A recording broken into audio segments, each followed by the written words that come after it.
Introducing myself, I'd say Dale Peterson, Digital Bond, and ask my question or give my comment. Okay, so now let me try to set the stage for S4 a little bit. Everyone in this room knows about the critical infrastructure and how SCADA and SCADA and DCS are important for the critical infrastructure, right? We hear over and over, it can never go down. If it does, it's a huge economic loss to a city, to a state. It can cost millions or billions of dollars, and even worse, people can lose their lives. You can ruin the environment, all sorts of terrible things, right? This stuff must stay up and running 24/7, 365, can never go down. The most important computer systems in the world, right? But then we also hear that it's incredibly fragile, so don't touch it. Don't scan it. Don't apply a patch. Don't add any traffic to the network, or it might all fall apart and stop working.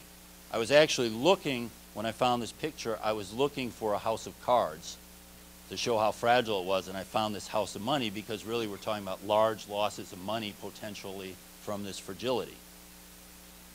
And then we also have the issue of it's highly insecure. Backdoors, hard-coded passwords, buffer overflows,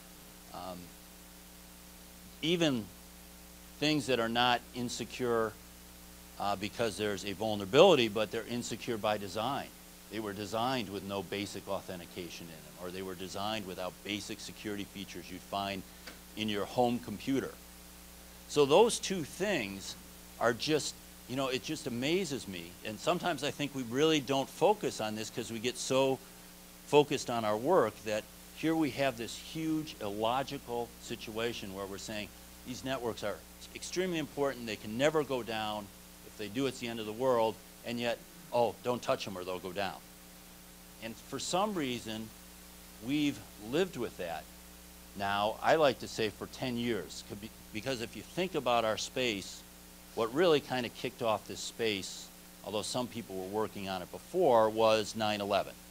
So the 9/11 attacks occurred, people said, hey, we really need to worry about this, and we've been working on it for 10 years now, and we still have this, I don't know if it's a dichotomy or a logical fallacy or whatever, that we can live with a situation where these networks are critical, they can never go down, yet if you touch them, they go down. It just seems hard to believe that we're there 10 years later. And I know some of you have been working on this for almost 10 years. Some of you are a little newer to this, 2, 3, 5, 7 years, but some of us, I actually did my first SCADA assessment in the year 2000, so this is my 12th year doing this. And I look at where we are with this complete mismatch 10 years later, like, why has this happened? And I think you have to, maybe each one of us has to look and say, well, why didn't I make a difference? Why hasn't this changed? And I can tell you, I've thought about this a lot. And one of the traps that I know I've fallen in, and I think a lot of us fall in, is we buy into this thought that this is the way it has to be, that these control systems are fragile, they have to be fragile, it's something just, it's going to be that way forever and ever. And you're working with maybe a client or a vendor, and it's easy to compromise. You might say, oh, they have hard-coded passwords. Well, if we can get rid of those hard-coded passwords, then we're okay. Now, you have improved the situation, and I'm not saying we haven't made any progress, but it's real easy to just say, oh, it will never be as secure or as robust as it should be, and just live with that. You'll probably, I'm sure you've had this experience either in your own company or with other companies you work with, where they want to do something that is highly insecure. They want to provide maybe control capability from anywhere on the corporate network. We hear that a lot. Oh, I need to be able to do this any desktop, anywhere I am in the corporate network. And you say, no, you really shouldn't do that because the corporate network is an untrusted network. And they say, well, maybe we'll put in a firewall. Okay. No, you still shouldn't do that. oh, we'll add two-factor authentication, and we'll add encryption, and they just keep trying to stack all these things on top of each other to say, please let me do this if I do all these things. And I think it's incumbent on us, and I know this is an area that we've been looking at hard, is standing tougher to those and not compromising. And I'm not saying that we don't have to focus on efficient risk reduction and do the things that will make the network more secure as fast as we can. But we also shouldn't say, well, if I just get rid of this one small problem, then everything's okay and I can wash my hands, because we all know control systems are insecure and fragile. Now, we've been working on this, as I said, for 10 years, I think.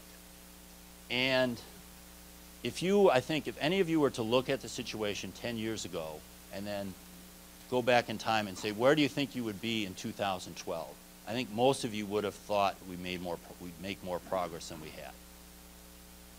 I'm not saying we've made zero progress, but we've made actually very little progress in securing these systems, because we all know they are still fragile and insecure 10 years later. So one of the things that I think as a community we need to start doing is saying, what we have done over the last 10 years is not working. Let's try something different. Okay? And one of the things that we saw over the last year that was very different was this book by Ralph Langner called Robust Control System Networks. And we were so intrigued by the approach on this that this is actually one of your S4 giveaways. So at the break, you'll all get a copy of this book. And Ralph just happens to be here, so I'm sure if you chase him down, he's over there, he'd be happy to sign it for you over the next 2 days. But what was interesting about this book is that it took a completely different approach. It didn't talk about confidentiality, integrity, availability. It wasn't actually aimed at all at the security professional. What it really was talking to engineers in their language. And I think this is more my words than the author's, but the way I saw this and the way I've seen this used is that in a way it shames an engineer, because engineers are professionals. And if you talk to an electrical engineer or a mechanical engineer or a chemical engineer, they would never allow the level of fragility in their system that they control for the physical process. Like if you were doing something with chemicals and you were adding various quantities of chemicals or controlling the temperature that the chemicals were being developed under, they would never allow an uncertainty about the inputs or what would happen if you changed this temperature or you added this chemical to it. The focus on what is going into my process is something that's very carefully controlled by engineers. They have set levels that the parameters can go in, and then they also, if those parameters are exceeded or undershot, they know what will happen if that occurs. They're very focused on inputs and outputs. And they're also very focused on knowing and understanding their system and documenting your system. I'm sure many of you have had this situation, whether you're an owner-operator or we've run into it with vendors a lot, where you ask them something as simple as, what is the communication flow? You know, you have all these, quote, cyber components that talk to each other. What is the communication flow? And it's amazing, even on new projects, sometimes how hard it is for us to get that information. The owner-operator doesn't know, and oftentimes the vendor doesn't know, let alone getting down to the level of what ports need to be open, what is the protocol, what are the various parameter specifications in that protocol. So it really, when you compare what these people do, what these engineers do when they're doing their mainline process activities compared to the level of uncertainty they have related to information technology, it's really amazing. And the whole focus is to understand your process better and reduce fragility and make it increasingly robust. Now we have, since I was fortunate enough to get an advanced copy of this in the summer, since this came out, we've actually tried this a bit with our clients. And it has had an impact. I'm not saying it's going to change the world instantly, but you start you talk to them about their lack of knowledge on what's going on in their systems, and they start to get a little embarrassed. They start to say, ooh, yeah, well, I don't know that, I don't know that. And so it's, I guess what I'm pointing out here, and I encourage you to read the book, but what I'm pointing out is, this, I think, is one example of a very different approach. It might not be the right one. There might be something else that'll be better. It's probably not going to be the same one everywhere. But I think we need, as a community, to be looking for different approaches, because what we've done the last 10 years has not worked. Tomorrow you'll hear another example of a different approach. We, with our Project Basecamp, we looked at what's been happening in PLC security and how little progress has been made, and we said, okay, we need to try something dramatically different. And we'll talk about that tomorrow. But I think each one of you should say, okay, what have I been doing for the last 10 years? How successful has it been? And maybe it's time to change things dramatically. And I'm not claiming that, this is going to be easy. This is a hard thing. But this is one of my favorite quotes from Michelangelo. The greatest danger for most of us lies not in setting our aim too high and falling short, but in setting our aim too low and achieving our mark. I think, that's something we've done. When you think about control systems and the levels that we're willing to live with, we say, if we can just do this, then it's okay. And I'm not really comparing control system security to the Sistine Chapel, but that had to be a bit daunting when you had all that empty space up there and somebody said you need to cover that all with great art. So big problems actually can be solved, but we should be trying to solve big problems. Now, another great artist, President George W. Bush, who, regardless of your political feelings, wasn't really known for his eloquence.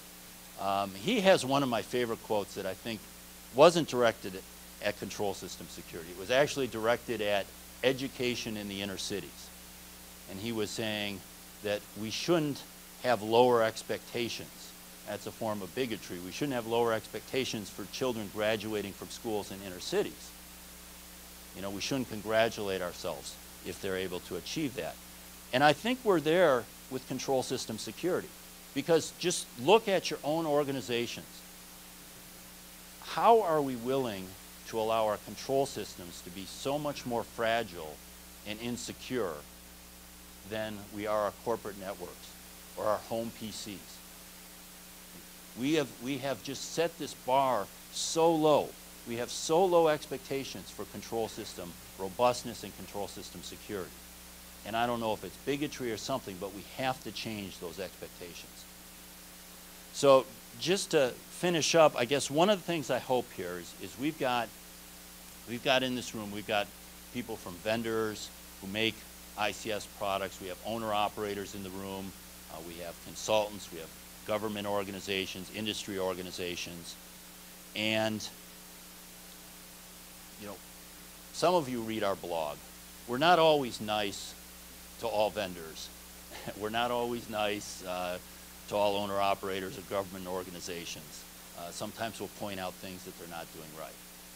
But I do know that most of the people, probably all of the people in this room, actually are trying to do the right thing when it comes to ICS security. And maybe you're working for a vendor and you're fighting to get, what should be in the product, but you're fighting the business to try to come up with a business case to include it in the product. And it's really hard work. It's hard to change attitudes. And I guess one of the things I'm hoping for S4 is I'm hoping in hearing these presentations and talking to your fellow colleagues, formally and informally, it'll give you a little bit of energy, and you'll come back with some new ideas, and you'll go back in your organizations and not settle for those low expectations. Because I don't think, for those of us who have been in the industry for 10 years, I really don't want to be in this industry 10 years from now if I still have to put up that fragile sign. I mean, it's not worth doing it. So we have to all step up our games. We all have to fight harder, not settle for these low expectations. So with that, I just kind of want to charge you with that goal and that mission while you're here. And I will get off my soapbox now, and we'll get to our first